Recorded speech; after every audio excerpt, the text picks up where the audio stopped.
Thĩinĩ wa thĩ ĩrĩa yagagĩtio nĩ kũingĩha kwa maratathi na cuba cia mĩnyore, ũthundũri wa kũng'ethanĩra na ũgwati ũyũ umĩte handũ andũ aingĩ matarerĩgĩrĩire. Thĩna ũyũ ũkĩneneha hakuhĩ o mũthenya, kĩhonia kĩhana ta mũthia-inĩ gĩkoimana na gatambi kanini gũkĩra thĩ naguo mwene.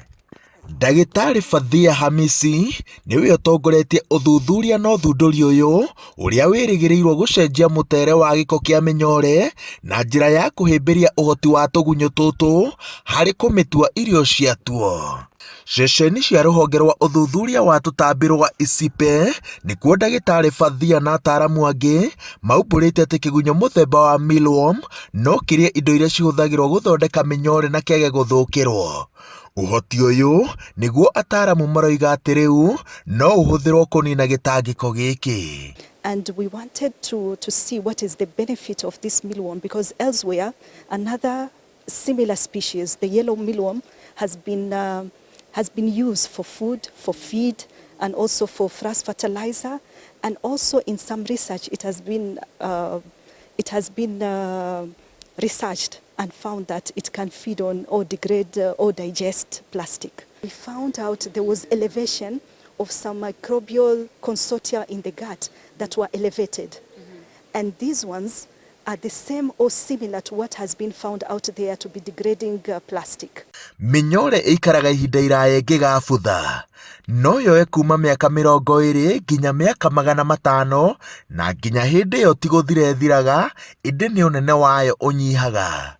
Gũkũ bũrũri-inĩ nĩ kũrĩ mawatho ma kũng'ethanĩra na ũhũthĩri wa mĩnyore, no na kũrĩ o ũguo, tondũ nĩ njĩra hũthũ ya gũbokera na gũkua indo iria Akenya mahũthagĩra kaingĩ, no ĩkoretwo ĩkĩhũthĩka na njĩra nene, na andũ aingĩ marĩkania nayo mamĩteaga na njĩra ĩtarĩ na kĩharĩro.